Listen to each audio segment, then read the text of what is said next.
Hello guys, Rockerdad here. Welcome to my channel. My channel is focused on Diablo Immortal and Undecember. And starting with Undecember, every video that I make in Portuguese, I'll also make a copy of it in English. So don't be discouraged by the amount of Portuguese content on my channel. I will be making English content for Undecember.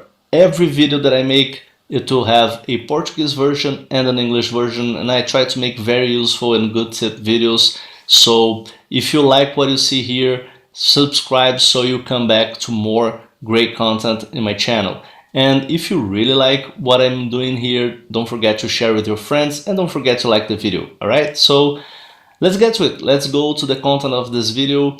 This video is about link runes and skill runes. Let's understand what they do. This is mostly a guide for beginners. So if you are already a veteran in this game, most of this information, probably all of this information, will be repetitive to you. So I'm just trying to focus first, since the game just launched, on the beginners. The difference between skill runes and link runes, the name already says it all. The skill runes are those hexagonal runes here. Each one represents a different skill that you can give to your character. And the link runes are these colorful ones here in different shapes. They can be blue, red, or green, and they will apply modifications to your skill runes and make them work differently or better. So let's, for instance, let's remove those link runes from my Toxic Flame. My Toxic Flame has a flame count of 4. So I can apply a modification with the multi-shot. What multi-shot does is it adds 2 projectile counts. So when I put it here, see that now they are linked. You can visually see the link rune linked to the skill rune. So now I have a flame count of 6 because I applied a modification, adding 2 more projectiles with a multi-shot. You can also see another type of modification. My DPS here is 3017, and I can add a spell damage increase. Look that when you can actually link a rune to a skill rune, the area lights up. So indicating that the skill rune that you selected can be linked to the adjacent skill rune. So I'll put the spell damage increase here, and from 3017 now we have 3206. So this is a level 1 spell damage increase. If I put a level 12, it goes even higher. Of course, it goes to 3392. So these are the modifications that you can add to the skill runes. It's very straightforward. There is no real mystery to it. Now here's something interesting. I have here teleport and leap attack, and both of these are movement skill runes. Okay, and both has 1 max use count, so I can do 1 leap attack per time, and then I have to wait a cooldown of 4 seconds. And teleport, I can use it once, and then I have to wait for a cooldown of 6 seconds. But here is a link rune called use count, and it can be used to skills that have use count, like teleport and leap attack. And if I put it in the middle of those two, coincidentally they have those link slots turned to the same area. So when I put it here, what it's gonna happen is this same link rune will link to both leap attack and teleport, and it's going to apply a +1 max use count to both. So now my leap attack, I can use it 2 times, although the cooldown has increased from 4 seconds to 5 seconds, but that's great because now I just increased my use by 100% and the cooldown by 25%. So this is a very good gain. The same happened to teleport. Now I can do 2 teleportations. So this is a very good modification and a very huge increase in movement across the map. It gives a great movement speed to farm and to finish a map faster. So this is the basics of link runes and skill runes, but let's go further. Let's understand a little more about it. How do I know if I can link a link rune to a skill rune? What is the rules? What are the rules? So when I check my toxic flame, these are the types of link runes that I can attach to it. I can attach spell link runes, dot link runes, poison link runes, and projectile link runes.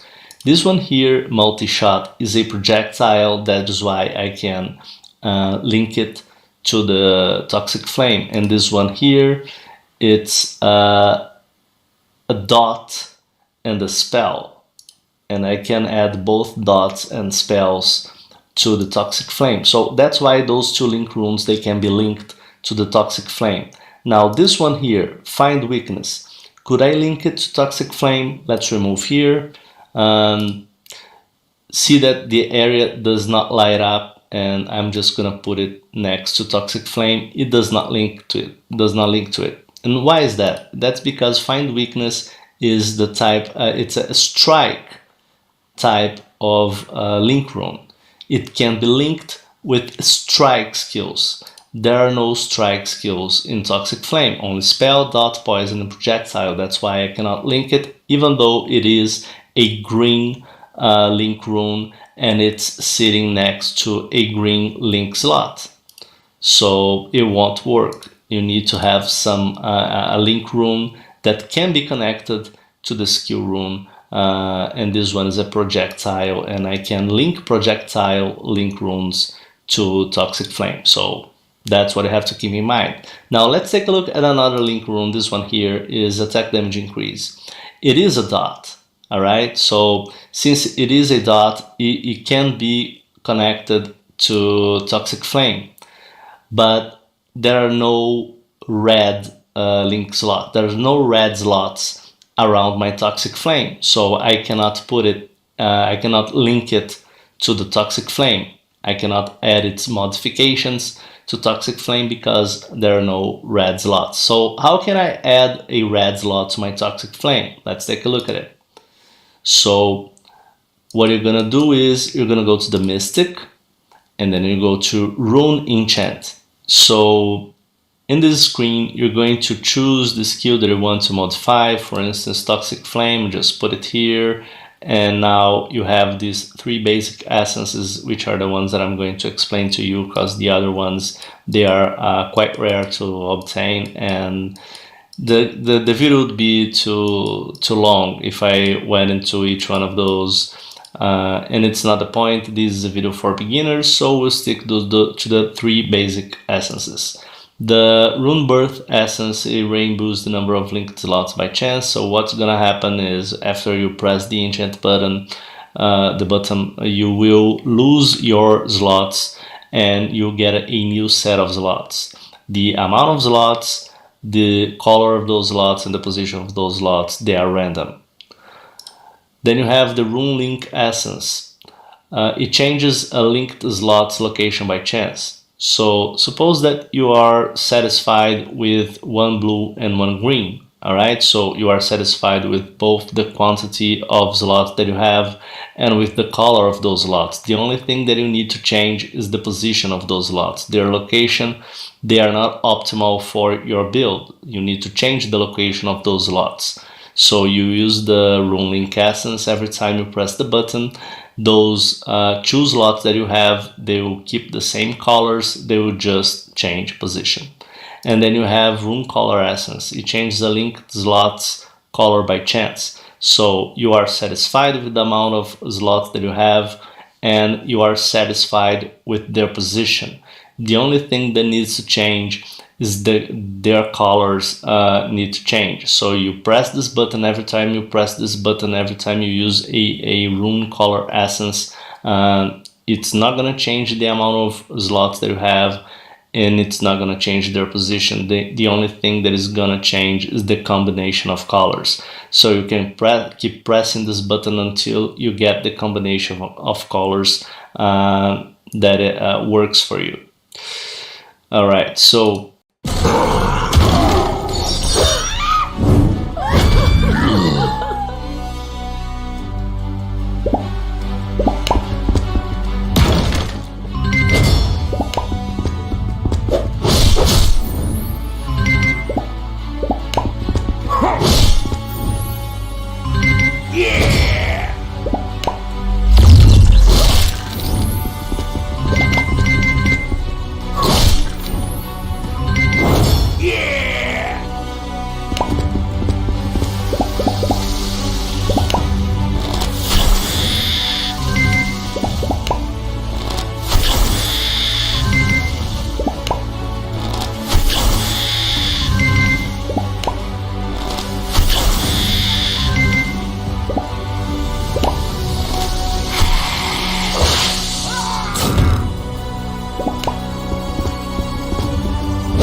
Meet the Crossover, the waterproof boot for any occasion, coming with a slip-on shoe construction that is easy to put on, and a minimalist design that fits any style, anywhere.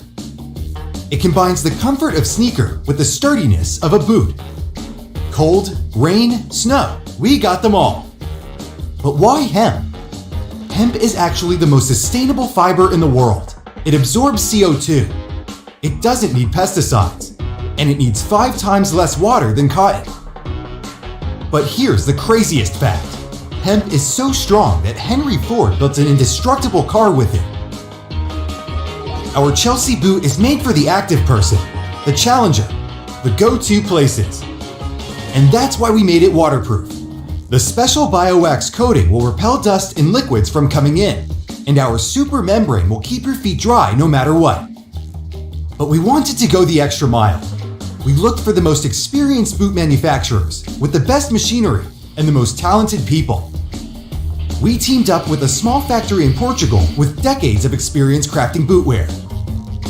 Our outsoles are also made in Portugal using natural rubber, which provides an edge in durability and grip on any terrain. The insoles are made with our proprietary hemp fabric that is not only antibacterial, but super comfy as well. Hemp is a super insulating material, keeping your feet cold in the summer and warm in the winter. We put a great focus in sustainability, and we use almost only natural materials like rubber and hemp.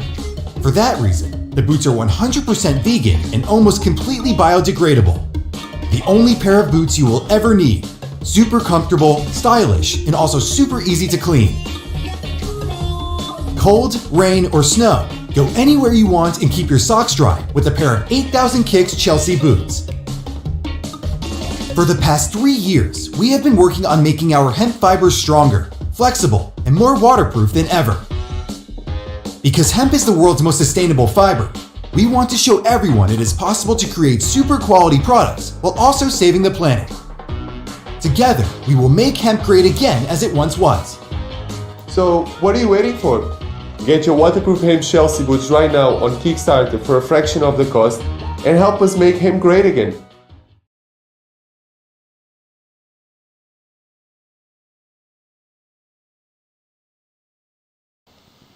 There's another way that you can change the slots of your rune without using the essences, and this is a very good tip. I really like it, and I'm gonna show it to you guys. So you're gonna go to the alchemy desk, and this is really great. You go down here to transfer rune, and transfer skill rune. So let's just assume that electric sentry is essential for my build. I really need this skill rune in my build, but the problem is it has only 1 green slot, and I need it to have 2 blue slots and 1 red one. All right, let's just assume that. Now, what I can do here, I can transfer slots from one skill to the other. So let's just assume that flamethrower is one of those skills that I have no use for it. It's trash for me. I have no plan of using it now or in the future.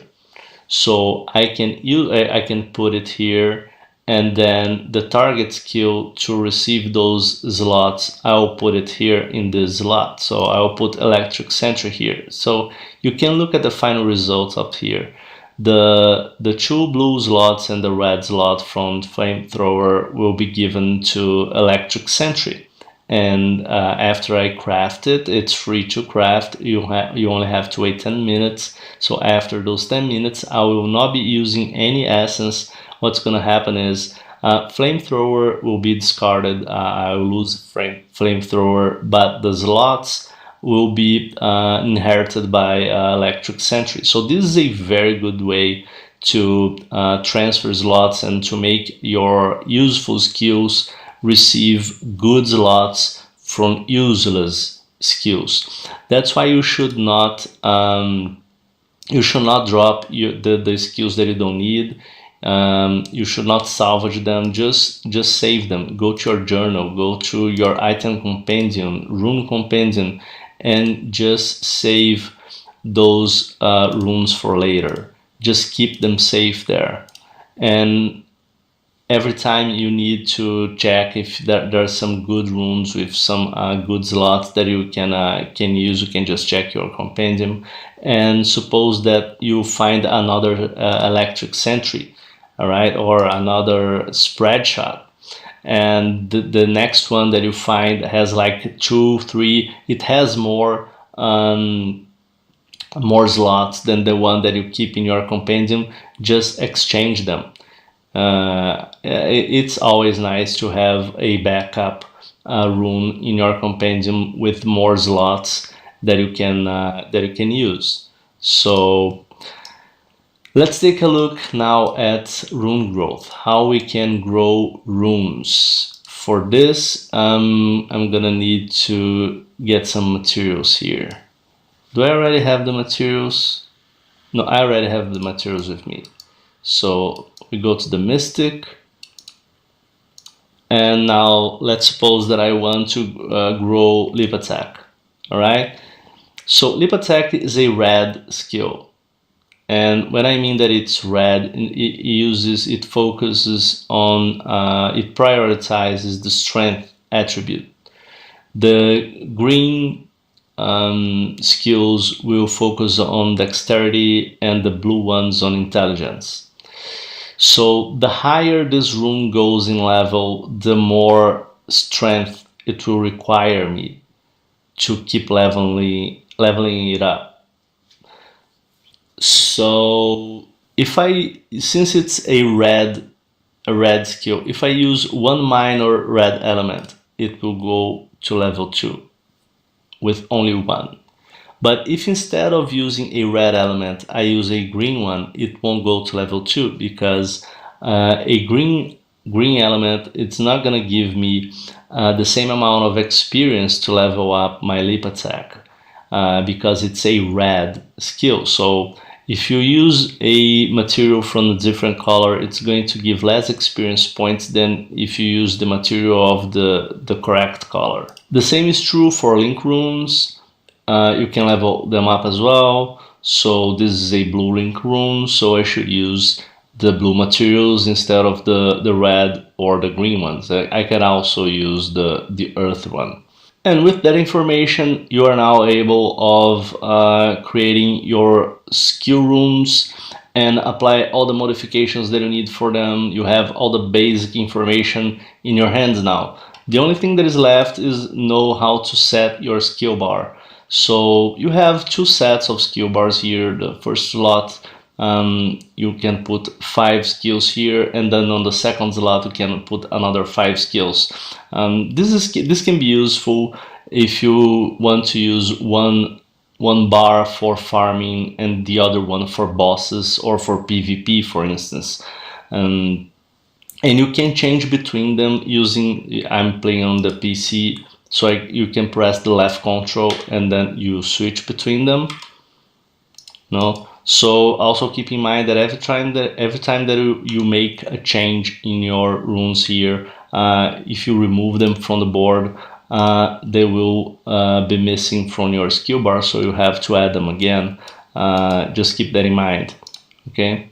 So this is it, guys. I hope you enjoyed this video. If you did, don't forget to share it, to subscribe to the channel if you're not subscribed yet, and to like it. And I'll see you next time. Com Dolce Gusto, você completa o seu setup. Mais de 45 bebidas ao toque de um botão. Hello guys, welcome back to my channel. This is Rocker Dad bringing you new and awesome tips about Undecember. In this video I'm going to show you how to create rare items in a very cheap way without using most of your rare essences. We're going to use mostly magic essences to create the rare item the way that we want. And I have just recently used this tip to increase my elemental resistance. My ice resistance, my cold resistance is now at 75%, which can be very useful in Act 5, especially against the final boss. So let's get to it and let's see how this is done. So when we have a item, I'm gonna put my helmet here. So when we have a rare item and we don't like the options in that item, what we usually do is we use this rare birth essence to change the options in the item. So every time we click enchant, every time we use one of these rare birth essences, a new set of options will be given to our rare item. But this is very expensive to keep doing this until we get what we want. So I'm gonna show you a way to get the options that you want without using your rare essences. We're going to use the magic essences. So first thing that we're gonna do here is we're going to use this reversion essence, and we're gonna turn this helmet into a common item. There, now it's a common item. So now we're going to turn it into a magic item using this magic upgrade essence. We want at least 2 options. It can have 3 options, but we're going to try to have 2 options, and if we get 2 options, we can increase for 3 options with the magic expansion essence. So let's do it. So we got 2 options. Now I have 265 magic upgrade essences. I can keep enchanting it until I get 3 options, or I can just use 1 magic expansion essence. I'm gonna try my luck and try to get 3 options instead. So I got 2 here, 1, so I got 3.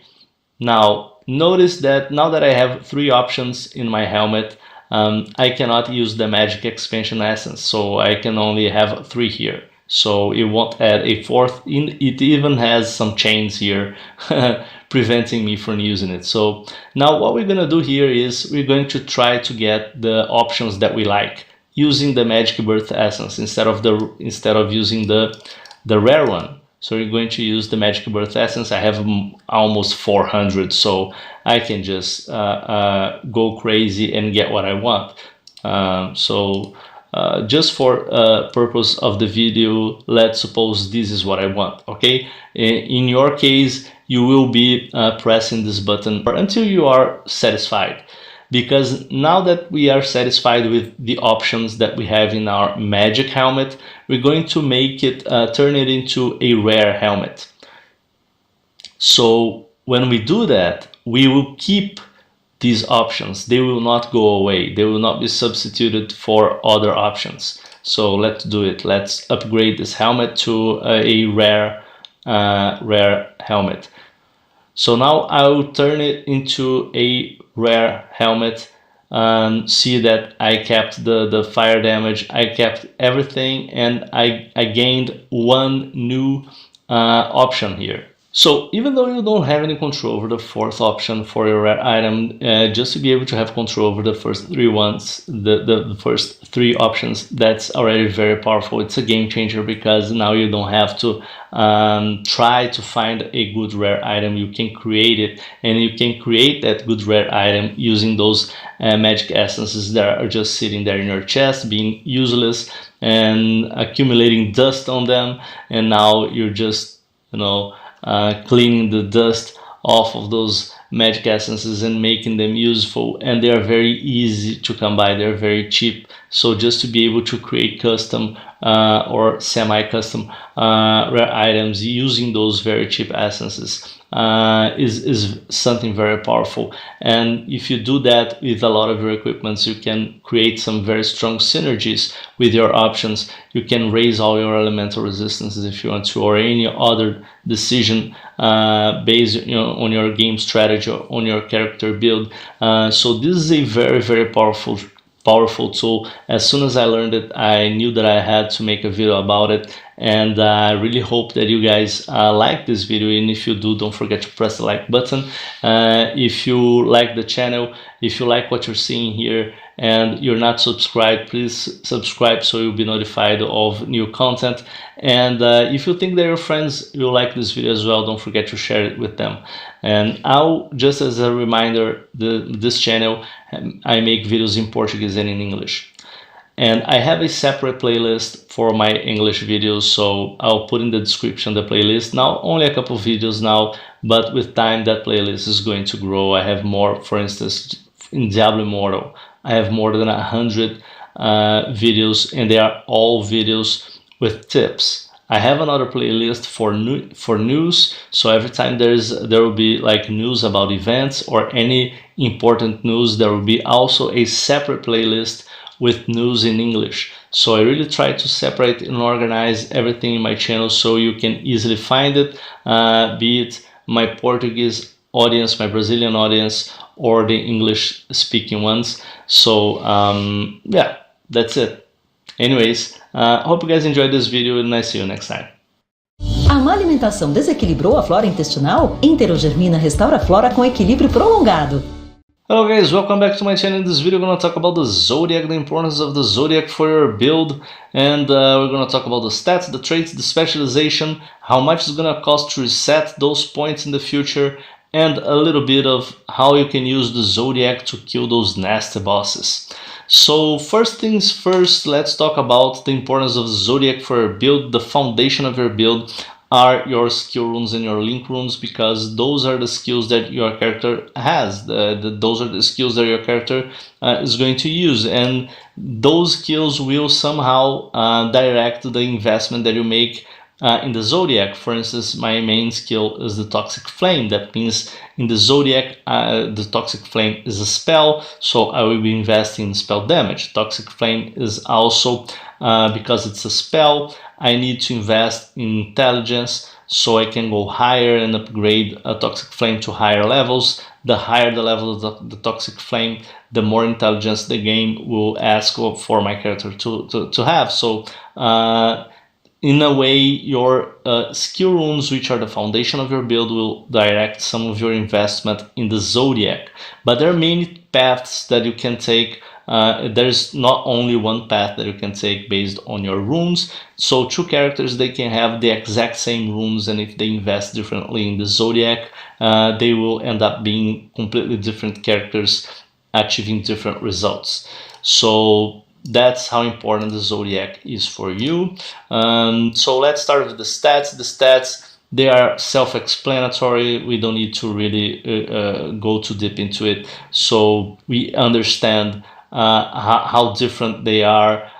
So basically, you just need to pay attention to your skill runes to know what kind of stats you need to invest in your character. In my case, I don't have any runes that force me to invest in strength. I only invest in strength because I like to wear specific types of equipment that require me to have higher strength. Like for instance, these gloves, they ask me to have 104 strength because I like to wear equipment with high armor.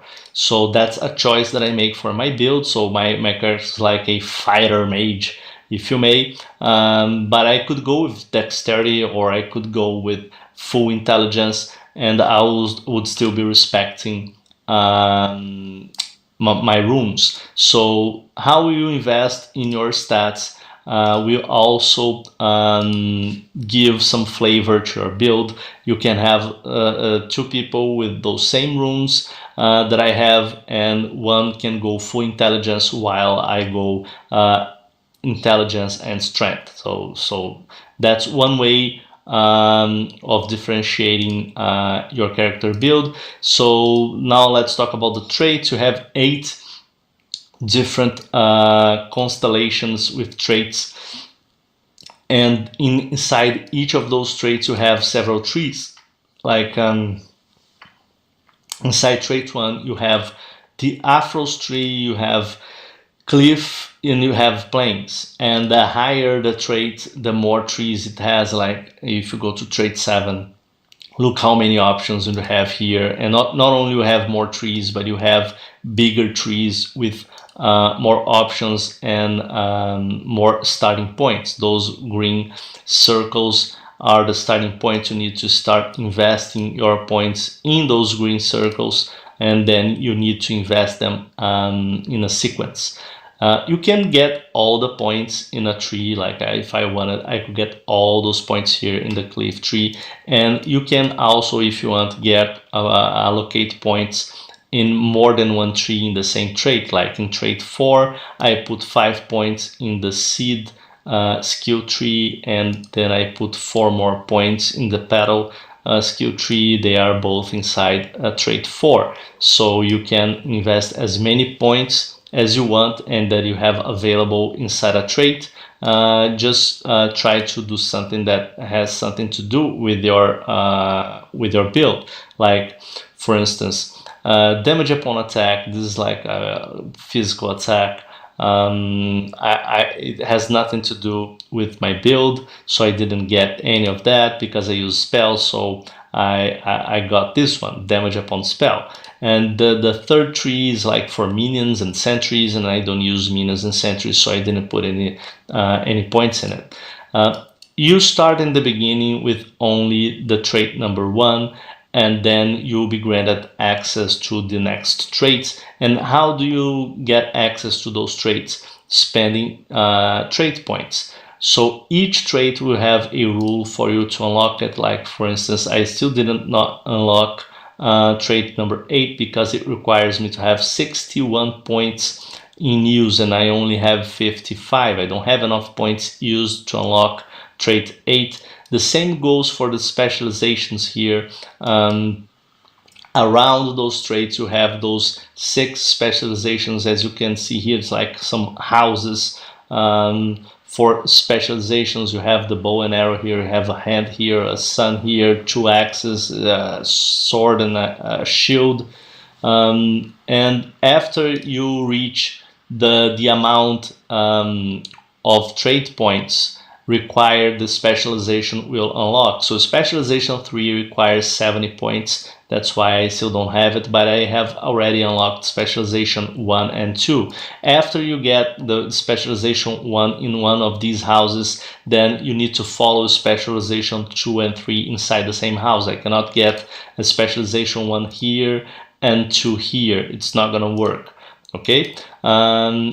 For each level specialization, like specialization 1, you can only use 7 points. 7 points is the maximum amount of points that you can spend inside a specialization. So I have 7 points in specialization 1 and 7 points in specialization 2, and when I unlock specialization 3, I'll be able to put 7 points there as well. So it's very important to notice that the higher, the deeper you go into these points, the more specific they become. Like in trait number 1, I have damage upon spell, but when I go to trait number 5, then it becomes very specific. Now we're talking about poison damage. So I have a spell that makes poison damage. So on trait 1, I get a bonus for spell damage. And now on trait 5, I'm already getting a bonus directly to dots and to poison. So there's a lot of specification here that you can really go very deep in details and make a build that has a special flavor for your character and build your own strategy or copy someone else's.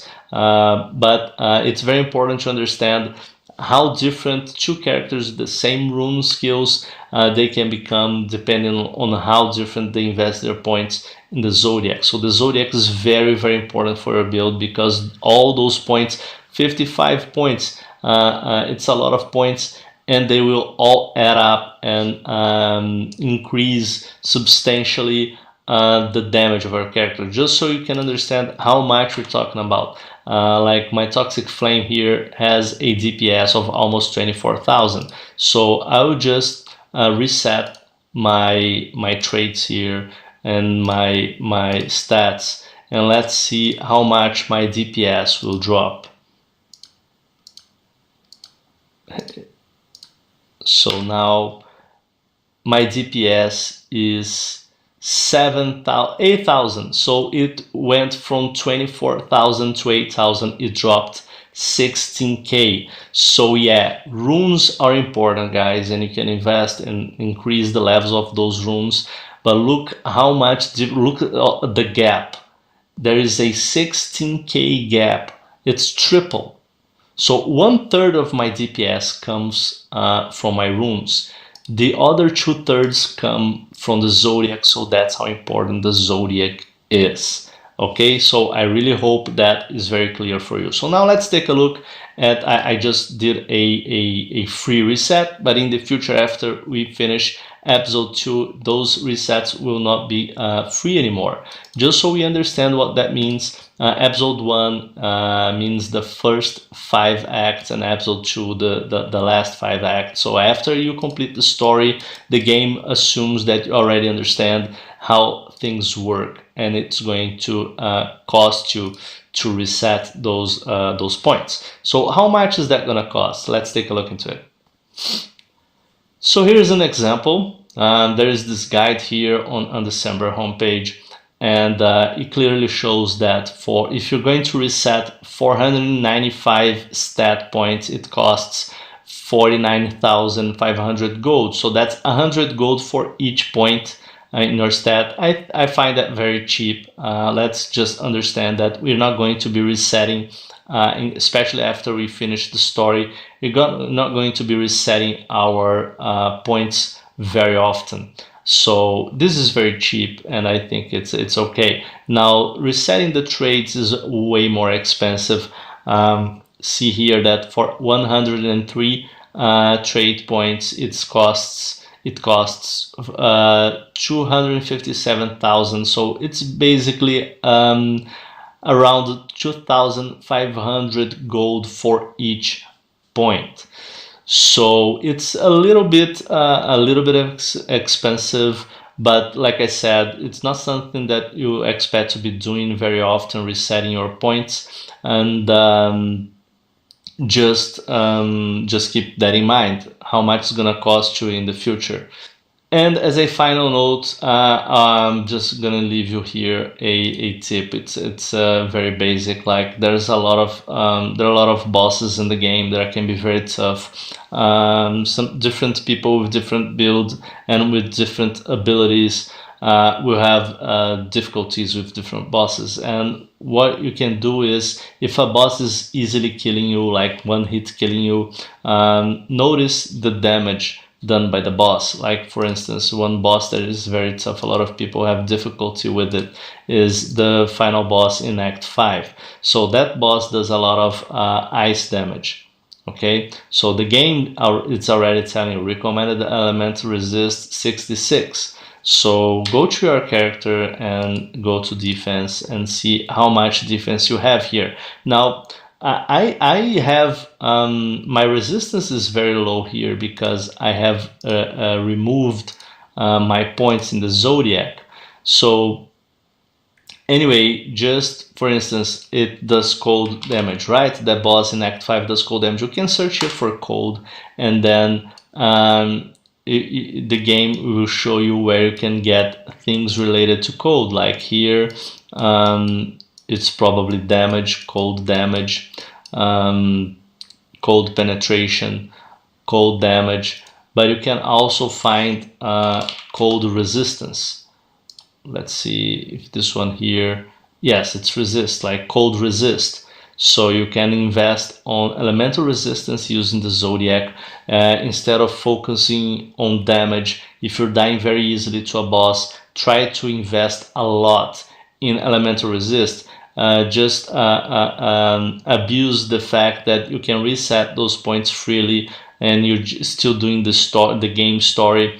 So if you find, anytime you find a boss and the boss is very difficult to deal with and it's killing you very easily, just notice which elements you are low on resist and he's doing high damage against you, and reset your traits and reinvest your points and try to find as much resistance points against those elements as possible in your zodiac, and that's really gonna help you a lot, I believe. All right, guys, this is it. I really hope that you guys enjoyed it. I hope this was a useful guide for you.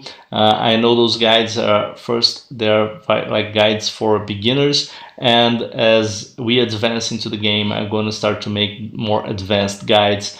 So stick around if you like the kind of content that I'm making.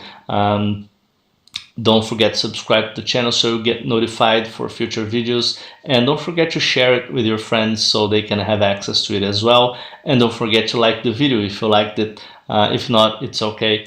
Alright, thanks very much, and see you next time. Hello guys, welcome to my channel. In this video I'm going to show you how to link 2 skill rooms with a link room. A lot of people that watched my previous video, which is a complete beginner's guide to skill rooms and link rooms. If you have not watched it yet, I'm gonna put it in the description of this video. So after that video, a lot of people wrote in the comment section, can you also teach us, because I didn't see that information in that video, can you teach us how to link to skill rooms? So I'm making this video to teach you guys how to do that, and it's very easy. Okay, so let's get right to it. There are 3 link rooms that you can use to connect to skill rooms. What it does is, in this case, I have Whirlwind and I have Toxic Flame. What happens in this case is that when I cast Whirlwind, my character will start spinning. It's a channeling skill, so I'll be spinning and casting Toxic Flame at the same time. In this case, is a spell activation on attack hit, so every time I hit something I will be casting Poison Orb. So let's understand how this works, and first let me just give you a tip. These link rooms, there are 3 link rooms that you can use to connect 2 skills.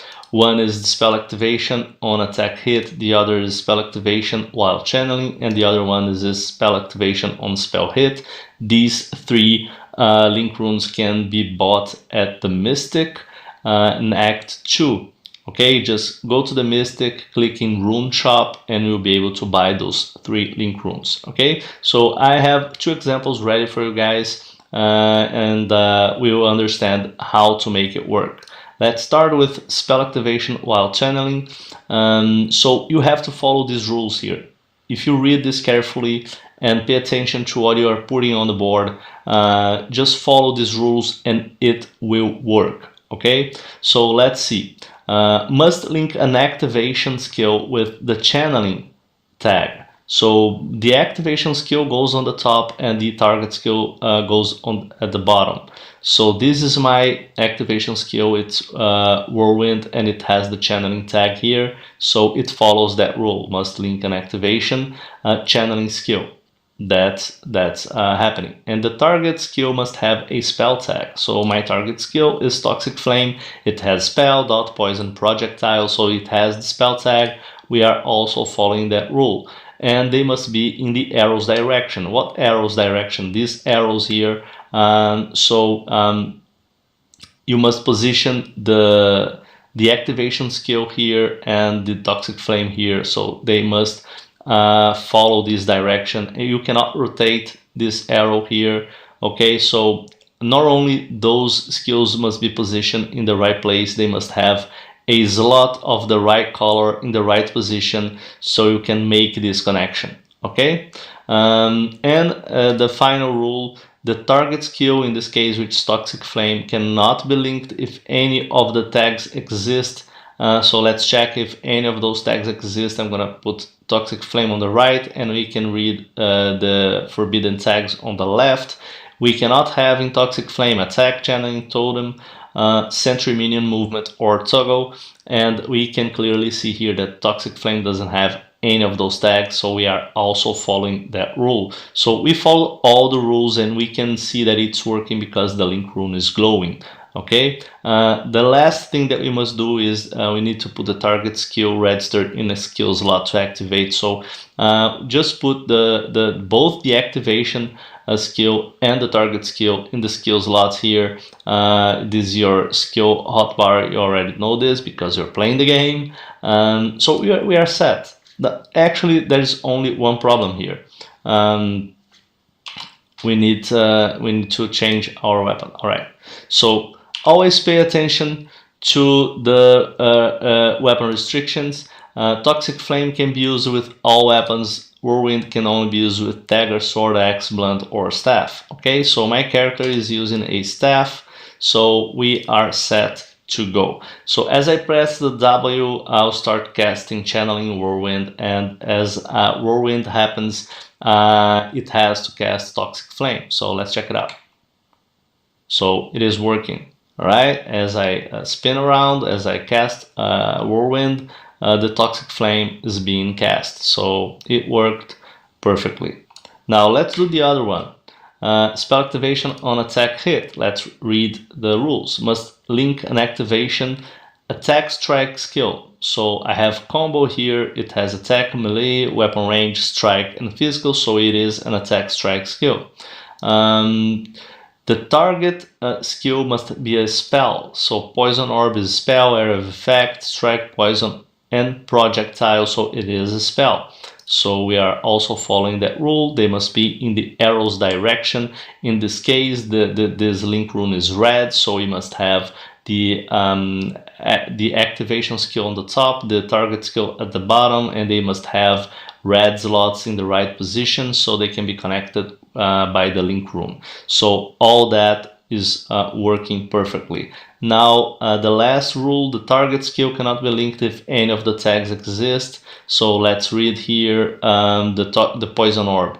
Poison Orb only has spell, area of effect, strike, poison, and projectile. It doesn't have any of the following tags: attack, channeling, totem, sentry, minion, movement, or toggle. So we are also following these rules. So as long as you follow these rules, guys, it's gonna work. Okay, so the link is glowing. It's showing us that everything is in place. We need to put those skills here.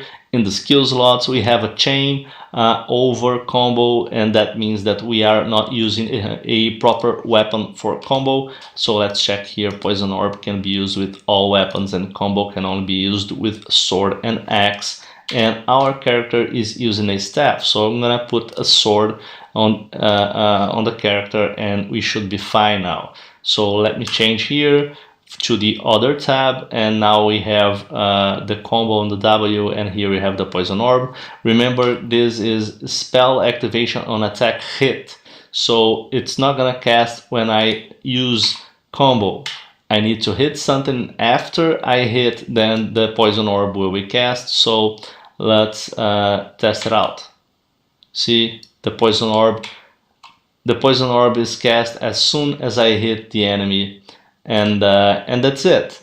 So it's very simple. You can try this with a lot of different combinations. Try your build, go crazy. Just make sure you are respecting these rules, and it's gonna work. There is no reason not to. All right. So I hope this clears this matter for you guys. I hope now you understand how to do this. It's very simple. If you have any other doubts, please put in the comment section, and if you want me to make any other content for you guys to explain any other mechanic of the game, I also put it in the comment section. I read all the comments and I reply to all of them.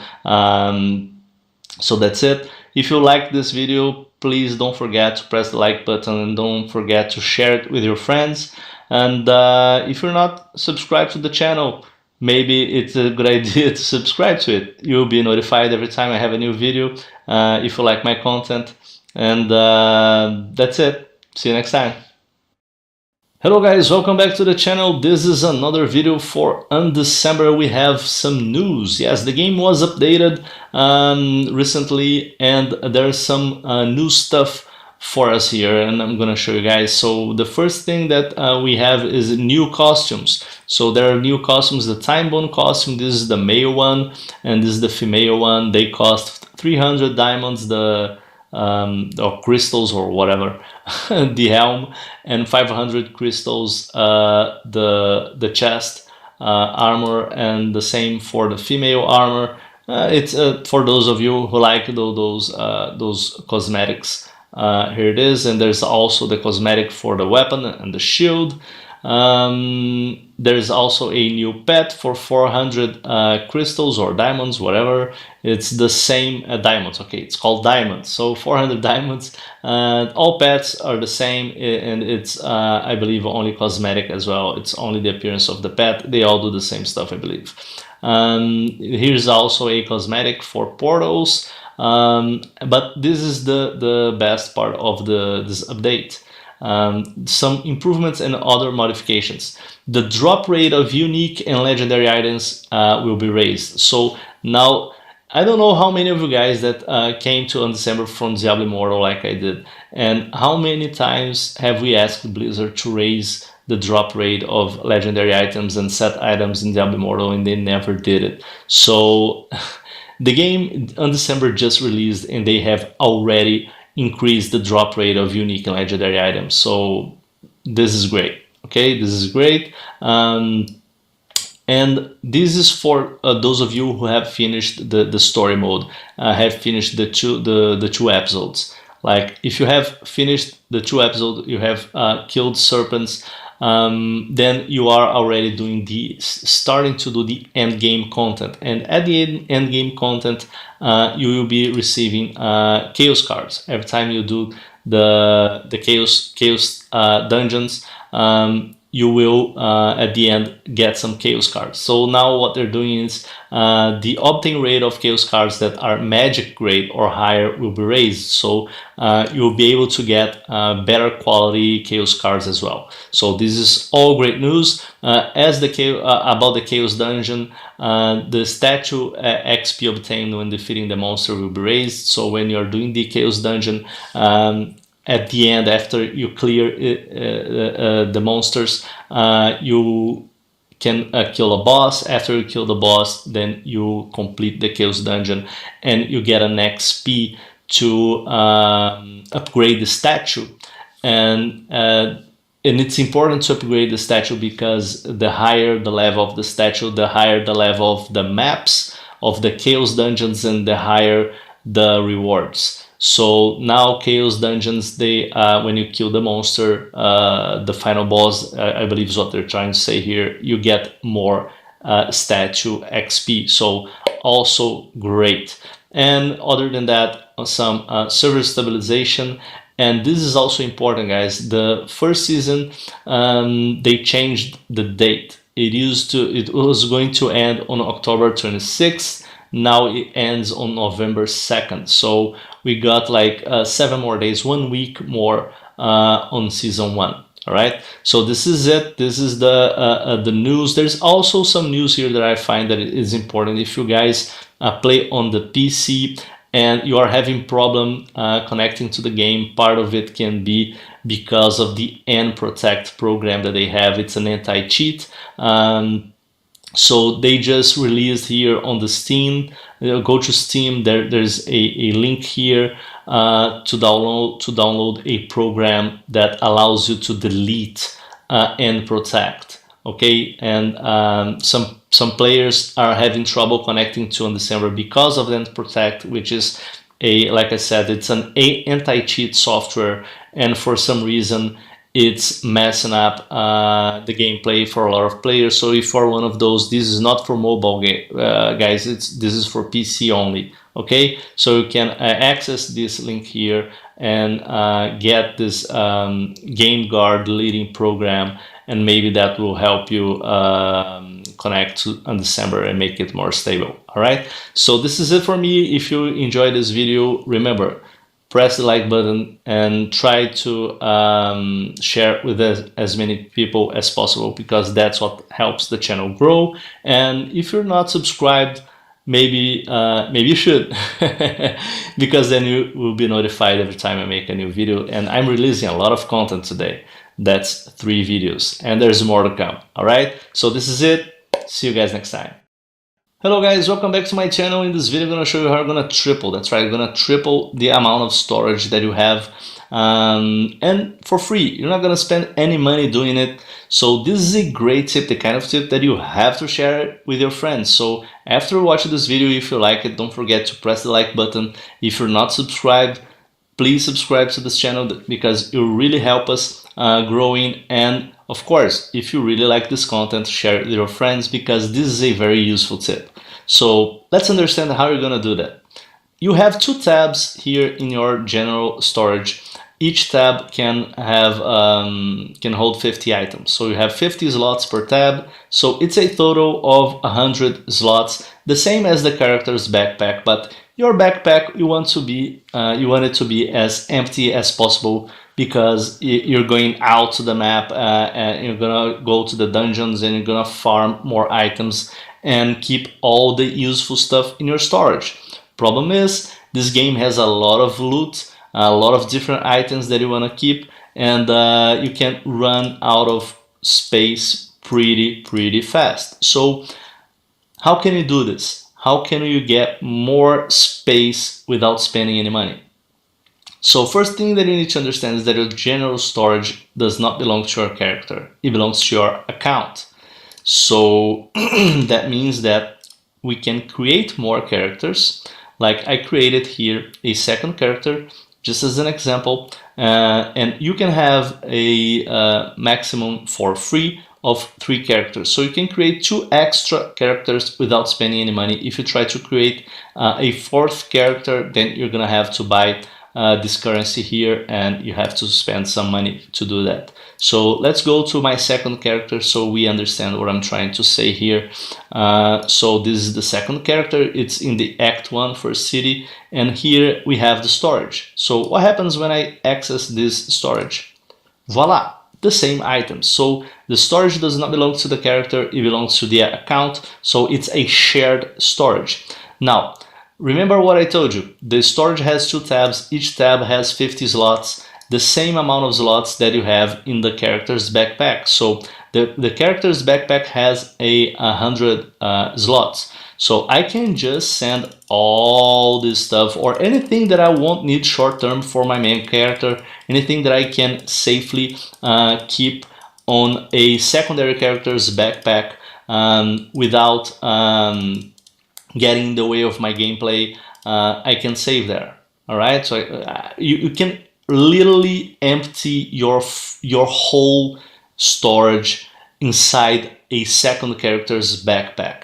And after that does not become enough, and after your storage gets full again, you can create a third character, and you can just dump all the stuff in your storage in that new character's backpack again. So this can be very useful for a long time.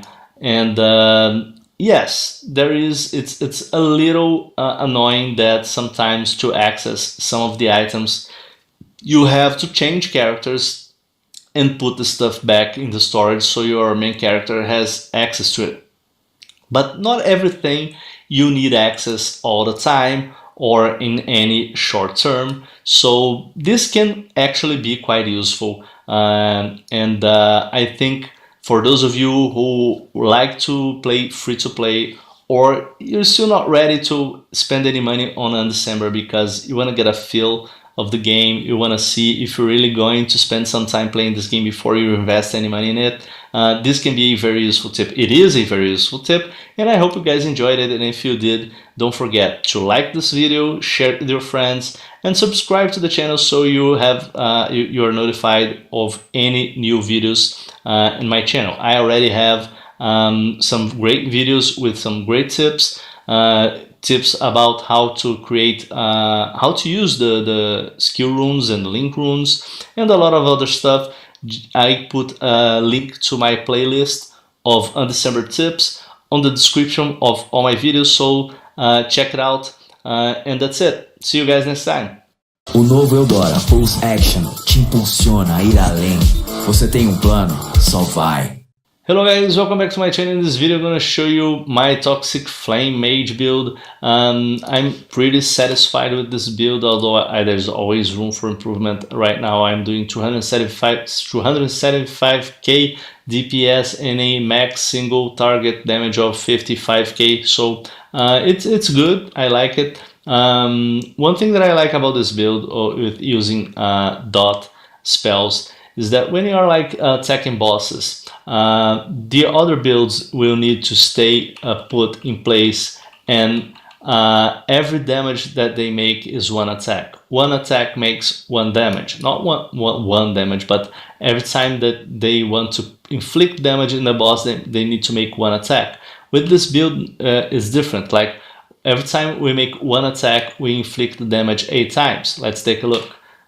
1, 2, 3, 4, 5, 6, 7, 8. So I inflicted damage 8 times with one attack. That means that I can attack once, move into safety, attack again, move into safety, attack again, move to safety. I can keep moving to safety, and that is why I like to have Teleport and Leap Attack. Teleport and Leap Attack, they don't share cooldown because Leap Attack is not a movement skill, it's an attack skill. So you can use one after the other, and because they don't share the cooldown, you can almost uninterruptedly jump around. Okay, of course you will use the use count link rune to increase the max uses for Leap Attack and Teleport. That way not only you can move to safety a lot when fighting bosses because of your increased movement capabilities, but you can clear the map faster when attacking the monsters on the map, because of the additional attacks that you do after every hit. You can just attack a group of mobs once, then you just jump forward and leave them behind because the poison will kill them. So how you clear the map is you attack, move on, attack, move on, attack, move on, attack, move on. So this allows for a faster clearing of the map. The only exceptions are when you're facing like elites, and what I like to do when I'm facing orange elites is because they are tougher. What I do is I attack once, I jump to the other side, attack, teleport, attack, jump to the other side, attack, teleport. You can just keep doing that until you kill it, okay? It's very useful. Now, the other skill that we have here is the release element. Release element is great because it will give a substantial buff to your damage. Like, let's attack first the dummies without it, and we are doing 24.8k damage. Now let's use release element, and now we're doing 30k. So it's a great boost and quite useful. And the other skill that we have here is the Bulwark of Protection. Bulwark of Protection is a very good skill as well. It's a defensive skill. It's going to increase your armor 113%, and it gives a plus 92 points to your element resist.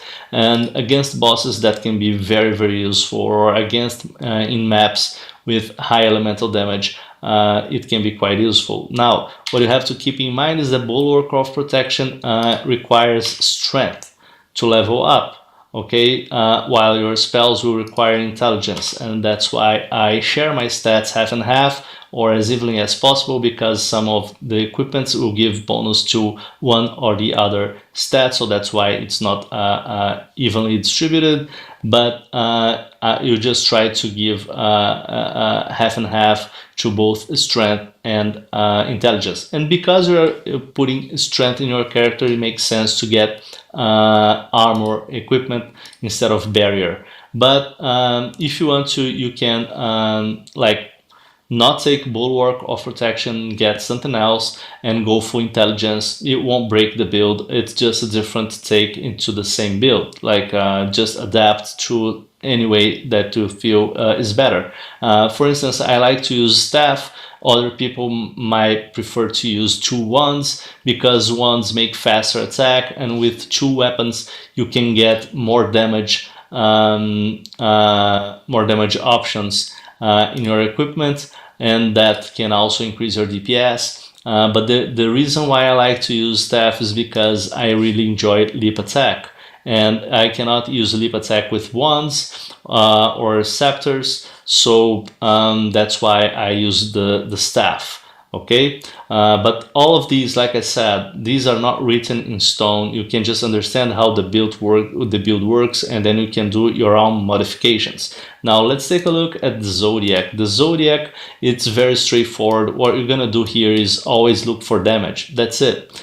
Just look for damage in all the traits. And at the specialization, you have like the 6 houses here. I chose the last one here. At shade, I took these ones here, the dot damage, and this one is not as useful, but it was the most useful thing that I could find for my last point. And at specialization 2, I again dot damage, and this one here is whatever. So this is Zodiac. Just go for damage. Okay. If it's not saying physical damage, if it's just saying damage, then it gives damage. It is just a general bonus damage to everything. So pay attention to that as well. And this is it. Let's just go to a map and see it in action. And then I'm going to show you guys how I play with it. So using movement skills to move faster, just attack and then you move, attack, and then you move, attack. You don't need to wait for them to die, and you don't need to attack more than once. Just attack once and see. Let's go back. If they don't die, sometimes because sometimes your projectiles, they didn't hit all of them. So let's try to move faster now here on the map.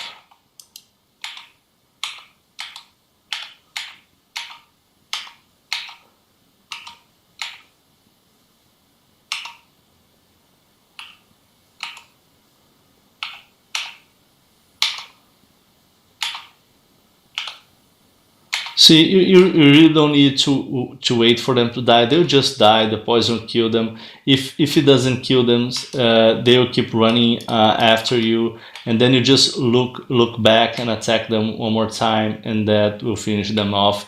And you just use your skills to jump around.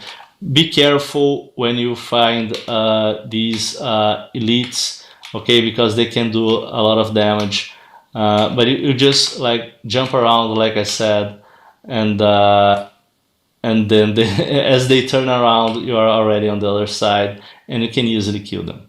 Okay, all right, guys, this is it. I really hope you guys enjoy this. If you have any doubts, you can post it on the comment section. If you feel that I could improve this in any way, also post in the comment section. Don't forget to subscribe if you're not already subscribed to the channel. Share it with your friends, and see you next time.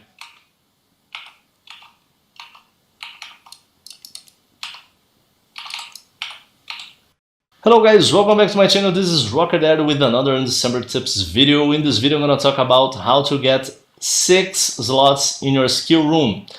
Now, there are not many ways to do that, but there are some fine details in the process, and we're going to talk about all that.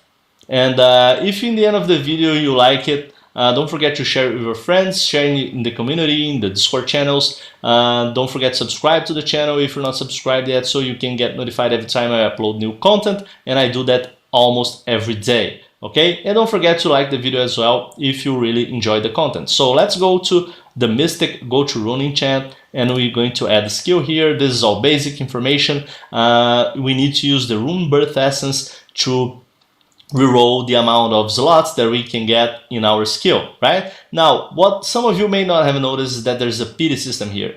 So I already used this essence 124 times, and after 1500 tries, you get guaranteed a 6 slots to your skill room. So that's one thing that's a goal, okay? I strongly advise you to go after the pity system.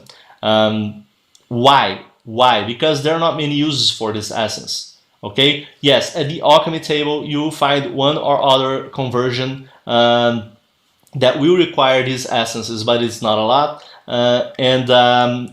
Getting a 6 slots in your main skill room makes a lot of difference. Okay, so I strongly advise that you push after the pity system. Now you might think it's I don't have 1500, it's gonna take me a long time to get 1500 essences. No, it won't. I just started playing the game and I already have I'm almost half. I have almost half of those 1500. I have almost 700 here. I have like 680, 677. So that's almost half. And let me show how you can get the other half here. Just go to the ore collector, and here is the gemstones that I have. And you probably have a lot of gemstones as well. We get a lot of gemstones every day. You get between 100 and 200 gemstones every time you clear a map 100%. So clear those maps, okay? Clear all those maps, and you get like 3,000 gemstones every day as well.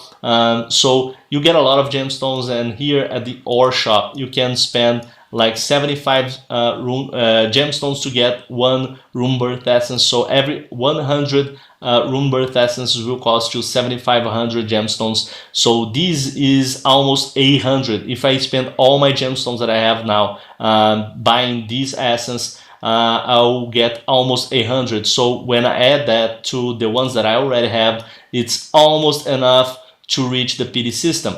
And while trying to reach the PD system, I was like rolling the essence here today. I already got 1 5 slots and 3 4 slots. 1 5 slot and 3 4 slots. So my advice to you is, if you ever get 4 slots, just put it aside, buy a new school, a new room at the shop, and start all over. Just save your good rolls. Don't re-roll your good rolls. 4 slots is already a good roll. Okay, so save your good rolls so you can then transfer those slots to your other rooms, and every time you get a good slot, just buy a new room, save the good roll, and restart the process, and go after the PD system. Okay, in the process you will find a lot of good rolls here that you can save, and you can then later transfer those slots to your skills. Like I have, like, release element only has 3 slots, and I can make it have 4 slots.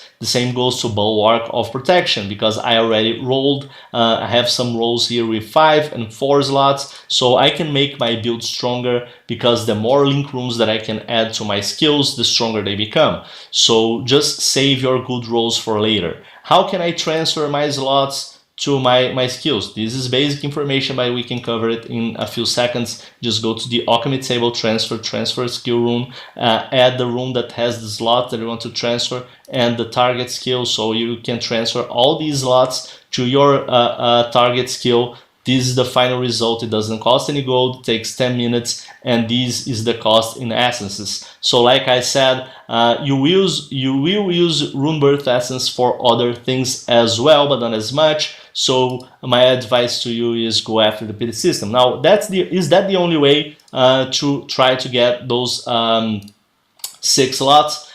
Just going after the PD system? No, that's not the only way, but it's a very good way, and it's totally possible for anyone to do it. But the other way is in the shop. Okay, now I know what you guys are gonna say. Oh my god, so I have to spend money. Guys, this is entertainment. Okay, this is entertainment. When you go to the movies, don't you pay for the popcorn, for the soda, for the tickets for you and your girlfriend, and you probably spend like 50 bucks for a 2 or 3 hours of entertainment?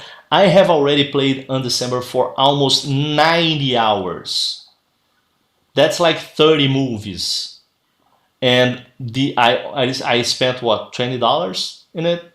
So this package here is 1 per account. Okay, it's a 1 purchase limit per account. It's not 1 per character, because you can have more characters per account, so it's 1 per account. And this is in Brazilian currency because I'm in Brazil, but converting this to dollars, it must be around 20 something dollars. So it's cheap for the amount of entertainment that you get in the game, and this improves your quality of gaming a lot. Okay, so let's first go to the main item of this package, which is the Pentarune Essence. This is the only option in the shop that is going to give you this essence here, and you only get 1 in this package. So what this essence does is it adds either 5 or 6 slots by chance to your skill rune of choice, and there's a 90% chance that you get 5 sides and a 10% chance that you get 6 sides. I was lucky enough that I got 6 sides on my Toxic Flame. So you just add the rune here, select the Pentarune Essence, and press enchant, and either you get 6 sides or 5 sides in your rune. So that's the quickest way of doing this. Now this package is also good because it will give you a 28 days pet ability. So that means your pet, you won't have to worry about it for a month. You'll be auto picking all your loot for you, and you might think, well, what happens after that? And then you can use rubies. You can get rubies just playing the game, and then every 150 rubies will buy you another week of pet ability. Okay, so this just gives you a head start to collect rubies, and after 1 month you should have a constant flow of ruby production that will keep your pet auto picking your loot. Now, the other thing that is very good about this package is the diamonds that you get, and you can use those diamonds, and I strongly advise anyone that is willing to play this game for a long time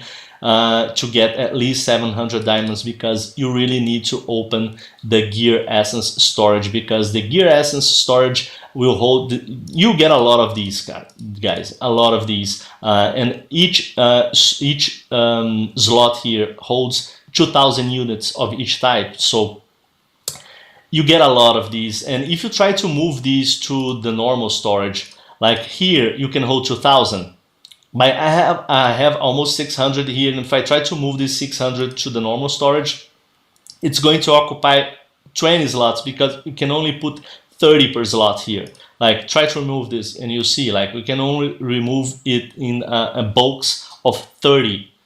You can keep 2,000 here in one slot, but if you try to remove it, you have to remove in bulks of 30. So that's 20 slots that you have to occupy in the general storage, only with one essence. There's a lot of essence here following those same rules. So yeah, my advice to you is like these ones, the same ones that you use to enchant your runes, also you can only remove them 30 at a time. So there is no way you can hold these many essences in the general storage. So if you're already willing to buy extra storage, go for this package, the support package. It's only one per account, and it's going to give you the Pentarune essence, and there's a chance you get 90% chance you get 5 sides and 10% chance that you get 6 sides. All right, so this is it for me. I hope you guys enjoyed this video. If you did, don't forget, share it with your friends, share it with your guild, share it in the community, and support the channel. Like this video, and if you think it's okay, subscribe as well, and I'll see you next time. Hello guys, this is Rockerdad. Welcome back to my channel for more Undecember tips. In this video I'm going to talk to you guys about guild, why I think everyone should join a guild ASAP. Guilds are very good, mostly because of the guild shop. There's a lot of stuff at the guild shop that will increase your gameplay, make your character stronger in ways that you wouldn't be able to do as easily without being part of a guild. So the first benefit of being part of a guild, like in any other game, is because it's easier to get help from guild members than from strangers. So you can also ask questions from veterans, people that are more knowledgeable in the game than you are, so you can understand new game mechanics more easily in the guild chat. Now, not only that, but you can also do content with guild members, like you can ask help to kill a boss, or you can ask help to do raid bosses. It's easier to find parties within your guild than it is to find with strangers. So that's the social aspect of a guild that is common in every game. Now, what else do we have here that can benefit you being part of a guild in Undecember specifically? There's guild buffs. Now, guild buffs are something that can only be activated by the guild leader. The higher the level of the guild, the more access it will have to more buffs, and it also costs some points to activate those buffs. So donating to the guild, everyone should do that, and it's important to be part of an active guild. The more active the guild is, the higher it will upgrade and give you access to more stuff. So these buffs are very good. You have like dot rate increase, debuff rate increase, increased critical rate, increased gold gain chance, increased item drop rarity. So there's a lot of different buffs here, but you depend on the leader to activate those buffs, and they only last 6 hours. So those buffs need also to be activated in the time that you play. So make sure that you're part of a guild where those buffs are activated the same time that you play. So this guild is active at night, so also just pay attention to that. Make sure that you join a guild that you can actually benefit from being part of it. If you cannot play with the other members, if the guild is active in a different time than you are, maybe it's because members are in different time zones. Just pay attention to that so that you don't join a guild that you won't benefit from it. So besides those benefits that you depend other people to have access to, like asking people to help you kill bosses, asking people to help you understand game mechanics, depending on leaders to activate buffs, what benefits can you get from guilds that you don't rely on other people, you only rely on yourself? And those are the best benefits that you have in Undecember. So they all start with donation. There's a limit of donation that you can do daily. Like the main donation that you do daily is the guild tokens. Guild tokens, they are obtained and doing chaos dungeons. Like I already donated my limit of 7 guild tokens today, and I already have 3 in my backpack. So chaos dungeons is something that you only do after you finish the 2 episodes, after you kill serpents at Act 10. Then you go to a different city, and then you start doing chaos dungeons and getting a lot of different rewards from chaos dungeons. And one of those rewards is guild tokens. Each guild token will give you 200 guild coins. So by donating 7 guild tokens every day, you get 1400 guild coins every day. You can also donate gold and ruby. That's up to you. It's not an obligation, but try to donate as many guild tokens every day as possible so you can get those guild coins. Now, donating also increases your grade inside the guild. The higher the grade inside you have inside the guild, the more access to new items you have inside the guild shop. Now, the guild shop is very good. It's so good that they have to limit the amount of donation that you do daily, because if there were no limits, some people could abuse the system and get so many guild coins that they could actually get some unfair advantage, because there's a lot of good stuff here. So the stuff inside the guild shop is so good that they also have some caps. Some of the stuff you can only get 1 per month, some 1 per week, and some 1 per day. So let's take a quick look at the guild shop and understand all these items. So you have the first one, and the cheapest one is the special accessory chest. So this chest, I bought one recently just to try it. So you have this long list of accessories like rings, necklaces, and belts.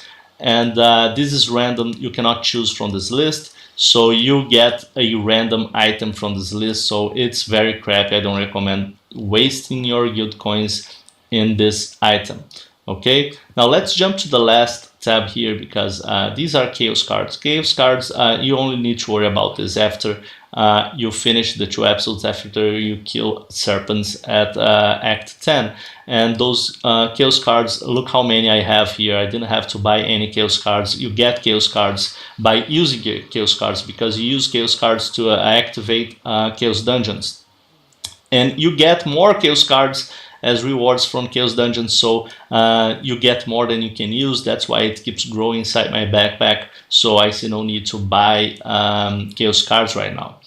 These items are so expensive that I'm not even going to talk about them. Let's focus on the stuff that we need short term and that will really improve your character, because your build is based on your skill runes. Those skill runes and link runes, they are the foundation of your character build, because those are the skills that you use to kill stuff.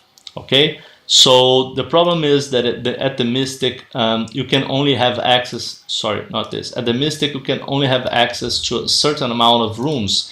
Not every rune can be sold by the Mystic, especially these ones, like the magic and rare ones. The Mystic won't sell these. These have to be crafted. The same goes to link runes. The magic link runes and rare link runes, they need to be crafted. So that's the only way you can have access to those. Now, so to craft a magic skill rune, those that we don't have there, so how do we do it? We go to alchemy table, we go here to synthesis, we go to skill rune, then we choose magic skill rune. Now we need to put 3 magic skill runes here, but then you may think like, I don't have any magic skill runes. How can I craft magic skill runes with magic skill runes if I don't have magic skill runes? So there are 2 ways of doing that. One is very expensive. I'm gonna show you guys here. I'm gonna go to my storage. So one way of doing that is you're going to use these skill rune magic upgrade essence. So this changes a normal skill rune to magic skill rune. So you can get like 3 normal skill runes, turn them into magic, then go to the alchemy table, combine them, and then you will craft a magic skill rune. Okay, so that's the expensive way. I don't like this way of doing this because In my opinion, and you can have a different opinion, that's okay, but in my opinion, you should save these to upgrade, not to create. Don't save these to create new ones. Save these to upgrade the ones that you have. For instance, I have my Toxic Flame. I made it magic. Originally, this is a normal skill rune. I just upgraded it to magic. Now, the next step is to upgrade it to rare. How am I going to upgrade it to rare? Well, I need 10 of these, and then after I collect 10 of these, I can trade them for one of these. As soon as I have one of these, I can upgrade my Toxic Flame from magic to rare. So in my opinion, you should save these just for upgrades and not to create new runes. But if we save those essences for upgrades, then how can we create new skill runes, new magic skill runes? How can we do that? That's where the guild shop comes in.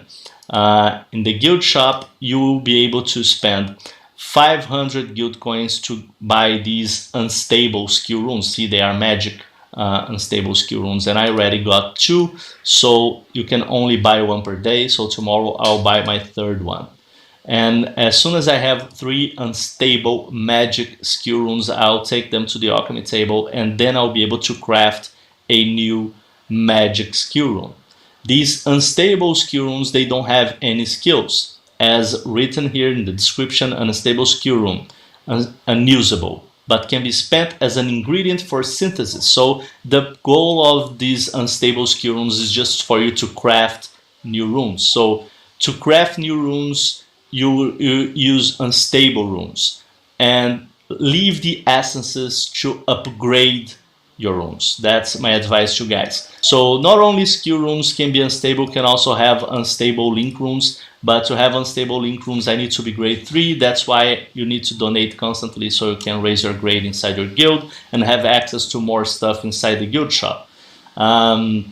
So the guild shop can be very useful because now you'll be able to more easily have access to all these runes here that you cannot buy them at the Mystic. You probably have a very hard time dropping them in Chaos Dungeons. It's probably quite rare to drop them from mobs or bosses. So it's a lot faster to craft them.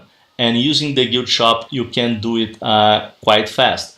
I know that there's a limit here of 1 per day, but you can also try to get these unstable skill runes from these chests, which I did. I bought these ones that you see here in my backpack. I bought them all today. So I bought one, which was this one for 500, and then I bought 2 chests, and one of the chests gave me another stable skill rune, another magic stable skill rune, but the other one gave me an unstable normal link rune.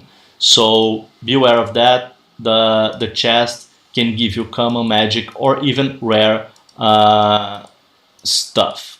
Okay, it's not only unstable skill runes that later you can just read here and see all the stuff that you can get. There are other stuff here that you can get from this chest. But this is it, guys. If you like this video, if you like this content, don't forget to press the like button, to share it with your friends, share it in social media, share it in the Discord channels.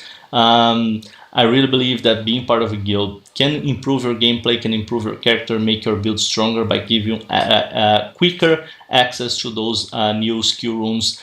And by using those unstable skill runes that you can get in the guild shop, you will leave your essences alone and save them only for upgrades. So you can win on both ends. And I'll see you next time. Don't forget to subscribe as well so you get notifications about my new content. I upload new content daily, and see you next time. Hello guys, this is Rockerdad, and in this video we're gonna talk about some news. We have an update in Undecember. It's like a Halloween update. There's a lot of cool stuff, some changes and improvements, and we have a Halloween event. So while the servers are down for maintenance for the next 3 hours and a half, so let's read what we have coming for us and share this information with as many people as possible. So we have this Halloween update. Saluto has been given a spooky new Halloween theme. Salutos, for those who don't know, who are still playing the story, Saluto is the name of the city that you go to after you finish the 10 acts. You go to Saluto. So Saluto's Halloween team will stay active until November 23rd because that's when the Halloween event ends. The Halloween event will begin as soon as the servers are up from maintenance and they go all the way down to November 23rd. Creating a Chaos Dungeon with the default portal equipped. O Santander assumiu uma dívida. Viabilizar seus projetos de vida. Creates a scary Halloween-themed entrance portal. So this is nice. Like little details matter. Okay, little details matter. So we have 2 new Halloween costumes. The costumes, of course, you can find the new costumes from the menu beauty on the top of the screen. Go to the beauty and find them. I don't know if this pumpkin head will be available. I hope it does because it's sweet. And we have this sexy witch, which I like. This guy on the skeleton pajamas I don't like. This doesn't look like this doesn't look like something from the game. This is like a guy wearing a skeleton costume just took a picture and they displayed it here because it's very it's too real looking. It doesn't look like something for the game, right? It doesn't. Anyway, this is weird. Anyway, Halloween event goes all the way to November 23rd. There will be some in-game event notice and informations, but they already summarized some of it here, so let's read about the event details. 1. A 7-day attendance event will take place during the Halloween event period. So the Halloween event period is almost 30 days, but there will be like a 7-day attendance event. 2. Defeat the monsters and obtain surprise gift boxes under certain percentages. So we'll have some gift boxes during the event. Let's see what's inside them. 3. Check out the daily buff item from the paid shop that is only available during the event period. So there's probably some sweet daily stuff there. Let's check it out. Precaution. Event period and contests may change. The attendance event is not consecutive and is based on the date.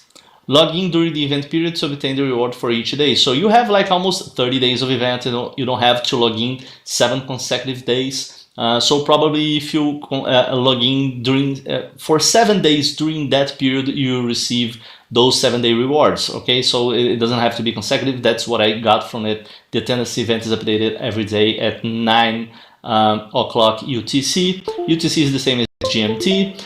Rewards must be received directly and are sent to the bag. You can find detailed information in each event in the event notice.